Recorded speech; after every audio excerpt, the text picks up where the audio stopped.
Hello दोस्तों, नमस्कार, सत श्री अकाल।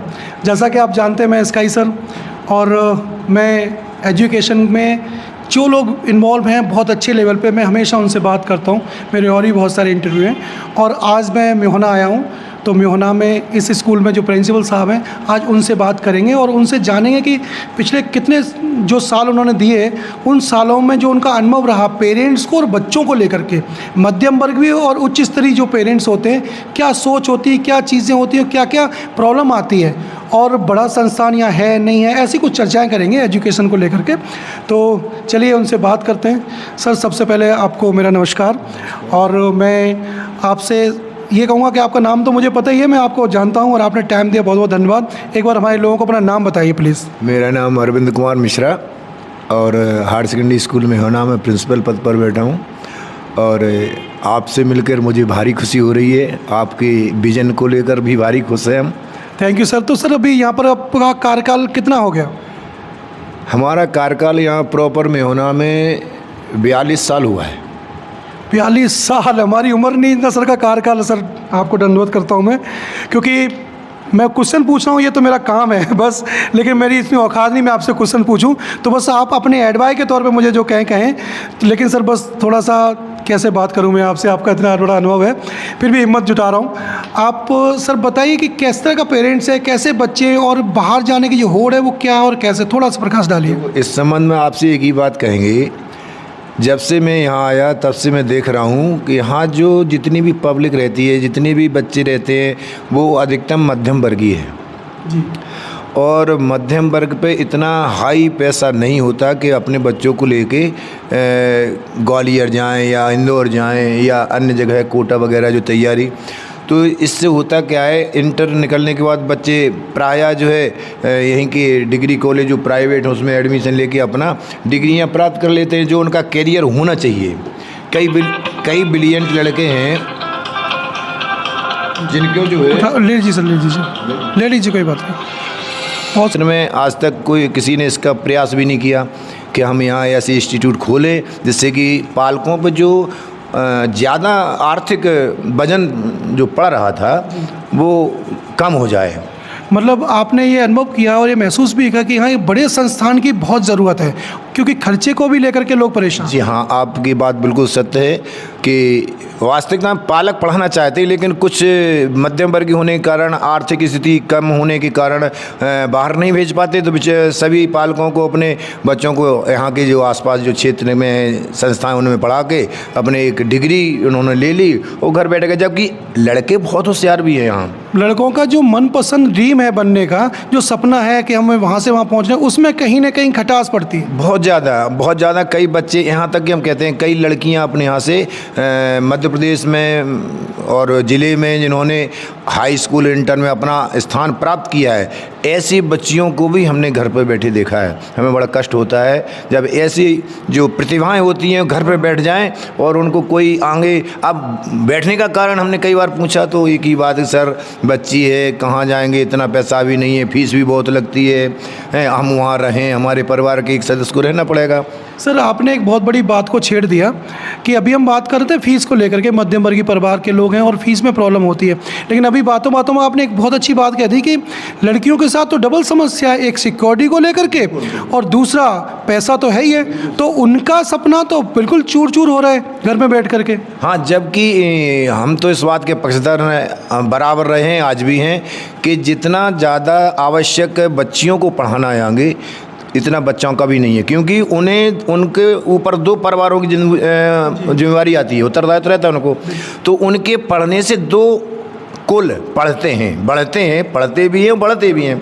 तो जब उनकी व्यवस्था पूरी नहीं हो पाती, अब उनका इच्छा है कि हमें आईएएस की तैयारी करना है, तो अब जो पहले स्तर की पढ़ाई है वो उसको भी प्राप्त करने के लिए उनको ग्वालियर जाना पड़ेगा या दिल्ली जाना पड़ेगा। तो वही आर्थिक स्थिति फिर आ गई।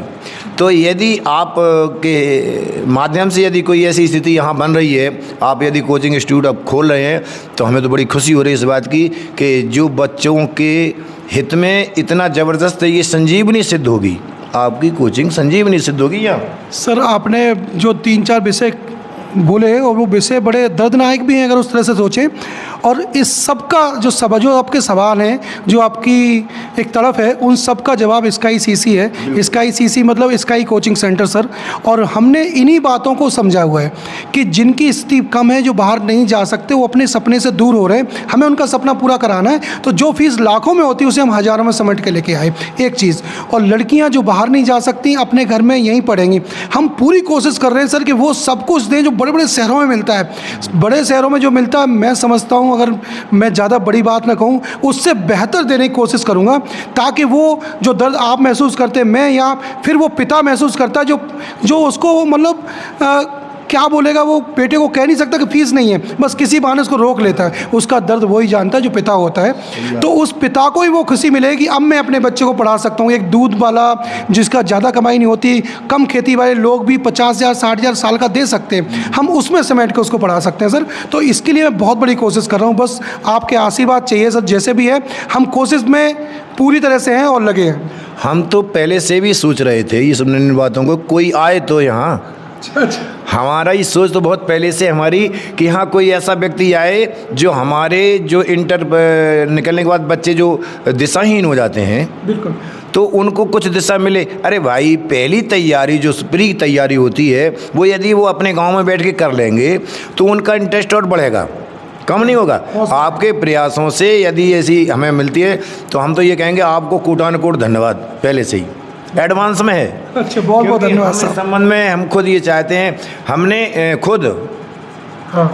खुद इस बात को झेला है, हम उसको स्वयं हैं। जिस समय हमारे पिताजी ने हमसे कहा, हमने पिताजी से कहा कि मैंने डिग्री कर ली है, अब आप हमें इलाहाबाद भेजें, तो हमारे पिताजी ने एक ही जुमला कहा था कि बेटे, जब दांत थे तब चना नहीं थे, जब चना है तो दांत नहीं है, बस। ओहो, उस टाइम आप जवान रहे होंगे। आज भी हमें जो है ये बात बहुत खटकती है, फिर भी भगवती कृपा और बुजुर्गों का आशीर्वाद, माता पिता का आशीर्वाद है, ठीक यहाँ तक आए। कुछ तो कुछ था, आशीर्वाद तो था ही नहीं सर, आप यहाँ तक नहीं आए, आपने बहुत कुछ अचीव किया। वो अलग बात, आप IAS बनने वाले थे और वो सुविधाओं को ध्यान में रखते हुए उस टाइम तो आप यंग, बिल्कुल नए स्टूडेंट की तरह पेश आए होंगे, जमाने को दबाना चाहते होंगे, ऊपर आना चाहते होंगे, लेकिन किसी कारणवश नहीं आए। लेकिन आप ये मत कहिए जैसे तैसे यहाँ पर आए। आज आप जहाँ बैठे वो गजेस्टेड पोस्ट है सर, और हम आपके पास वही अनुभव ले रहे हैं, और शायद आपने बहुत मेहनत करी है तब यहाँ पहुँचे सर। हम हर बच्चे को उस लेवल पे देखना चाहते हैं। हमने अपनी बेटी के लिए भी ऐसे किया था। हमारी बेटी की इच्छा थी कि हम पढ़ेंगे जी, पढ़ाया हमने, तैयारी दिल्ली कराई, ग्वालियर कराई, दिल्ली में बहुत, इंदौर भी कराई। तो हम ही जानते हैं कि हमने कैसे उनकी तैयारी कराई। 2 बार साक्षात्कार से वापस भी आई। इस वर्ष फिर वो साक्षात्कार में उसमें जाना है, उसे देने, और हो सकता है उसका हो जाए, क्योंकि उसकी मेहनत बहुत काम है, हमें मालूम है उसने बहुत मेहनत की है। इसी बात को लेकर हमने अपने बच्चों को भी पढ़ाया। तो हमारे ये बातों बताने का तात्पर्य ये है कि सभी जितने भी हमारे पालक होते हैं जो हमसे संपर्क में आते हैं, उनकी सबकी इच्छाएं होती है हमें अच्छा कोई व्यक्ति ऐसा मिले या इंस्टीट्यूट ऐसा मिले, कम खर्च हो और शिक्षा अच्छी मिले। तो कम खर्च और शिक्षा अच्छी मिलने का तो एक ही है साधन कि अपने क्षेत्र में कहीं ऐसा एक कोचिंग इंस्टीट्यूट खोला जाए जिससे कि बच्चों को लाभ हो। और शुरुआत की जब तैयारी अच्छी होती है, जब शुरुआत की जब जो पहली सीढ़ी होती है, हाँ बेसिक जो होता है, वो यदि उसका पक्का हो जाता है तो फिर उसका जो एक अंदर भय होता है, डर होता है, वो खत्म हो जाता है। शिक्षा से आत्मविश्वास आता है। बिल्कुल, ये तो बिल्कुल सत्य है, ध्रुव सत्य है इस बात को लेके। यदि हम बोलेंगे नहीं तो हमारा आत्मविश्वास बोलने का खत्म ही रहेगा। और आप बोलेंगे तब जब आपके अंदर हृदय में कुछ ज्ञान होगा तब। ये भी सही है, ये भी जब तक जानकारी नहीं होगी, किसी संबंध में कोई जानकारी नहीं होगी, या चाहे अध्यात्म हो, चाहे वो पढ़ाई से संबंधित हो, चाहे वो अपने संस्कारों से संबंधित हो, तो संस्कार हम तभी बता सकते हैं किसी बच्चे को जहाँ मेरे पास होंगे या मैंने सुना होगा, तभी बता सकते हैं। तो ये सत्य है, बिना ज्ञान के आगे बढ़ नहीं सकता कोई भी, और ज्ञान देने वाला भी मिलना चाहिए। सही बात है, सही बात। दुर्लभ चीज़ है कि ज्ञान देने वाला भी तो मिले। तो कहीं ज्ञान देने वाला नहीं मिलता, कहीं ज्ञान सुनने वाला नहीं मिलता।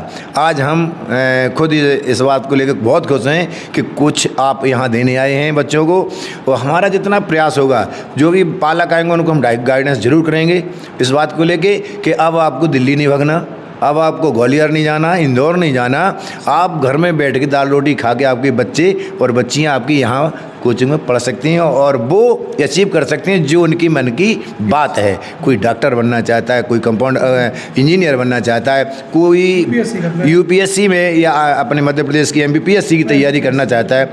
ये सारी सुविधाएं जब यहाँ मिलेंगी तो आदमी क्यों जाएगा ग्वालियर। बिल्कुल सही बात। और सर आपने अपने स्कूल से 12वीं तक बच्चों को पढ़ा लिखा के बड़ा कर दिया, अब दुनिया में जाने वाले हैं। अब दुनिया बड़ी है जो वो झेल नहीं पाएंगे क्योंकि इतना फाइनेंशियली सपोर्ट नहीं है। अब उस दुनिया में अगर हमारी यहाँ पर एंट्री होती है उनके सपनों के लिए तो सर मैं जी जान लगा दूंगा।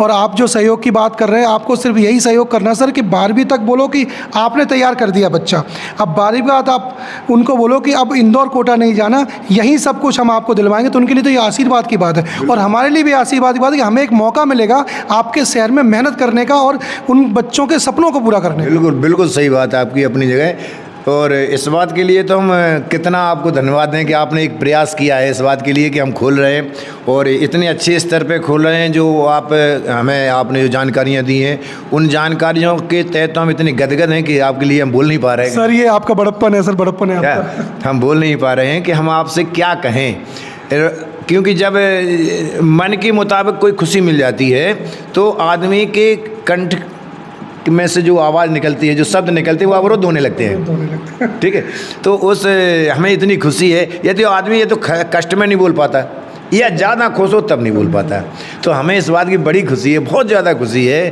कि आप इस बात को लेके बच्चों के यहाँ के छात्रों को और अपने छात्राओं की चिंता को लेके आपने ये कदम उठाया है। आपके इस कदम के लिए भूर प्रशंसा करते हैं सर। बहुत बहुत धन्यवाद। और आपने ये आपका बड़प्पन है सर, हमारे बारे में आप इतना कह रहे हैं और हम तो बस मेरे पास भी नहीं है कि आपका कैसे धन्यवाद करूं, लेकिन आपने बहुत बड़ी बात कही और मैं अपनी जी जान लगा दूंगा उस सपने को पूरा करने का जो आपके मन में पहले से ही था और जो आपका दर्द है कि हमारे पालक बेचारे मध्यम वर्गीय हैं उनको आगे कैसे ले जाए। सर मैं पूरी कोशिश करूँगा और जिस तरह से आपने मुझसे उम्मीद जताई है मैं खरा उतरने की पूरी कोशिश करूँगा। और सबसे पहले आपका कोटि कोटि प्रणाम करूँगा आपके चरणों में कि आपने मुझे गाइडेंस भी दिया, आशीर्वाद भी दिया और आपने मन की बात बताई कि आप यही चाहते थे, आप यही चाहते थे और वही मैं लेकर के आया हूँ। तो कुछ एक तालमेल सा मिल गया है। तो बस मैं सर झुका के यही कहूँगा, बस सर आप आशीर्वाद बनाए रखिए, वो सब मैं जी जान लगा दूंगा यहाँ के बच्चों के लिए, यहाँ के एरिया को उठाने के लिए सर। बस तो आपका बहुत बहुत धन्यवाद सर, बहुत बहुत धन्यवाद आशीर्वाद के तौर पर। और कुछ क्या कहेंगे आप? बस यही कहेंगे आप अपने मिशन में कामयाब हों और आप इतनी मेहनत करें कि लोग जो है प्रचार प्रसार की हमें ज़रूरत न पड़े जी।